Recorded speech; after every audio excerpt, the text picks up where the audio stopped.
আমাকে অনেক ভাই মাঝে মধ্যে কমেন্ট করে যে ভাই আপনি তো সারা দিন লিফট চালান, আপনি কষ্টটা কি বুঝবেন?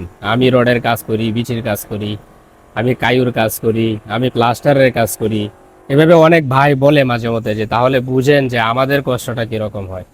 অবশ্যই বুঝি ভাই, অন্তর থেকে ফিল করি সবার কষ্টটা, সবার জন্য দোয়া করি।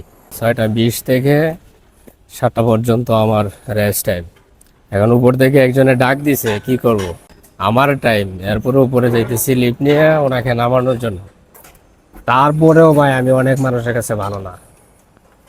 এই লিফট চালানোটা হচ্ছে এই একটা প্যারা। মানে আপনি যতই ভালোভাবে করেন না কেন, কিছু মানুষের কাছে আপনি ভালো থাকতে পারবেন না। এই বাইরে দিয়ে নামাই আনলাম। হ্যাঁ, কনস্ট্রাকশনের মধ্যে আমি মনে করি আপনার যারা বিসির কাজ করে, রডের কাজ, ওরাই সবচেয়ে বেশি পরিশ্রম করে।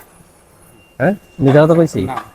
সারাটা দিন মনে করেন যে ওই ছাদের উপরে রোদের মধ্যে থাকতে হয়। তবে আজকে দিনটা ভালো গেছে, আজকে সারাদিন কিন্তু রোদ ছিল না। হ্যাঁ, ইদানিং আমার ভিডিওগুলোতে 2 4 5 10 হাজার ভিউ হয় দেখে, মানে আমার আশেপাশে যারা আছে অনেকে মনে করে অনেক কিছু হয়ে গেছি। তো ভিউ হচ্ছে সেটার জন্য আলহামদুলিল্লাহ তো বলতেই হয়।